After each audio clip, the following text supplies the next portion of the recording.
old story with an even older promise, and I've heard some version of it so many times, maybe you have too, that maybe the whole wonder of it ceases to startle you. In church, it is the declaration that Jesus is about to enter the world, so break out the nativity scenes and the Advent candles.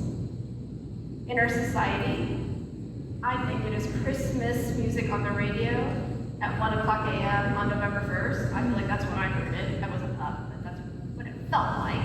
Day after Halloween. Advent calendars filled with everything from chocolate to dog treats to wine. Holiday consumption of every imaginable kind.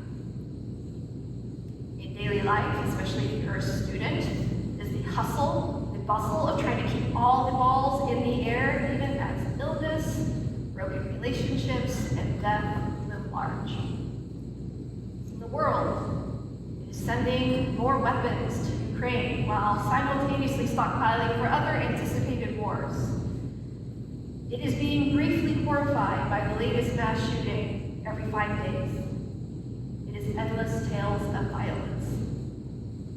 And depending on our own unique stories, it may be the most wonderful time of the year, or a reminder of loss, loneliness, and anxiety. Probably for most of us, it's a mixture of both.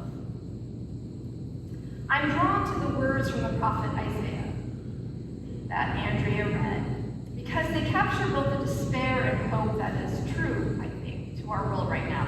Andrea read the hopeful vision, but before we get to that vision of hope, if you looked at chapter 1, and if you want to, you can, in the Bibles on Isaiah chapter 1. He delivers a pretty devastating judgment on Israel. So listen to just a few of the lines. Your country lies desolate. Your cities are burned with fire. Everyone loves a bribe and runs after gifts. They do not defend the orphan, and the widow's cause does not come before them. Isaiah does not shy away from naming very specifically what has gone awry in the world. So that makes his prophetic vision in the next chapter even more startling. They shall beat their swords into plowshares, their spears into pruning hooks. Nation shall not lift up sword against nation, neither shall they learn war anymore. If I am honest, I find the gap between these two visions very wide and seemingly insurmountable. I can vibe with the description of how everything has gone to shit. That one I get. That one feels real. But to believe that nations will decide to turn their weapons of mass destruction into tools for feeding the hungry all around the world, well, that seems like pure fantasy. Thank the Lord for the artists, the poets. They are the ones who help breathe us to life and remind us of who God is. So Natalie introduced me to a prayer this past week that I think bridges despair and hope in a way that we can begin walking across that gap. Spencer LeJoy wrote the Plowshare Prayer, and it reflects this in-between state of being worn down by the tough realities of being human in a broken world, while also reaching for hope. They name in honest ways the uncertainty of prayer, even as they pray for transformation. And I think it is a fitting word for the beginning of Advent. For us who are weary in a weary world that is in desperate need of the hope that we light a candle for, but maybe are a bit scared to believe that it could actually be true. So to prepare ourselves for this prayer, which Natalie is going to sing for us in a moment, we're going to take some time, each of us individually, to name specifically the ways that we are burdened in our own lives.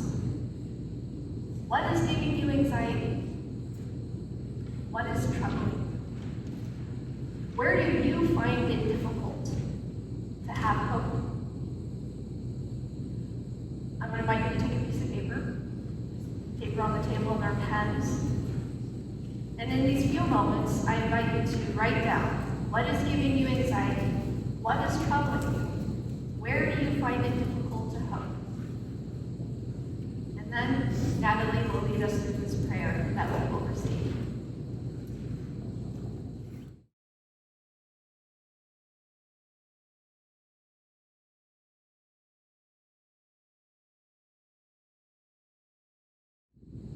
To close this time of prayer, I want to play another piece that Natalie actually shared with our staff a few weeks ago.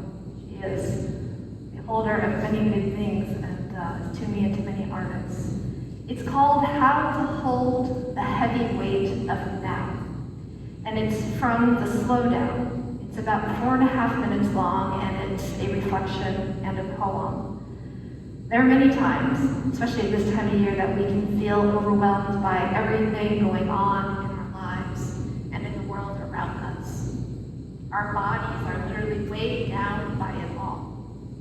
This poem is an invitation to shift our body's posture so that we can begin walking that bridge between despair and hope, so that we might be able to see, as Isaiah saw, the possibility of the sword being transformed into a plowshare.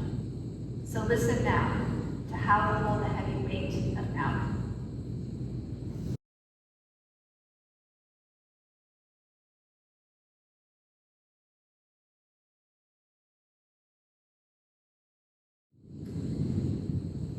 I want to read that poem one more time, but first I'm going to invite you to spread out.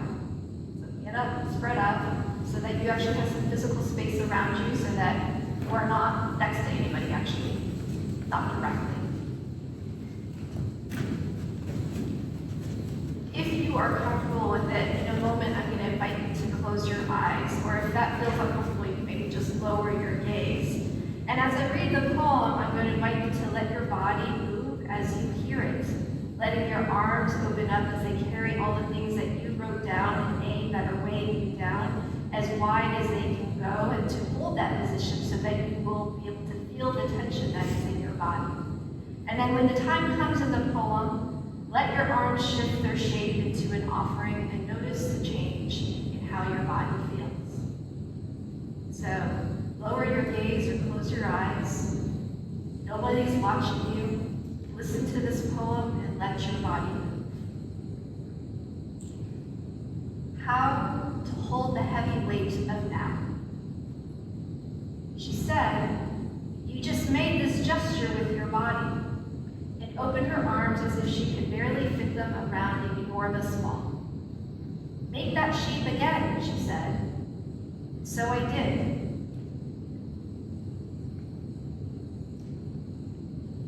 "Now let it change," she said, and I did.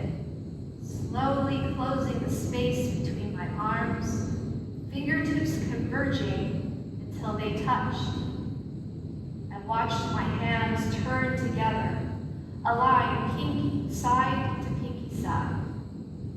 I watched my palms open, pushing gently forward, leading my body forward. I watched them let a bird go. I watched my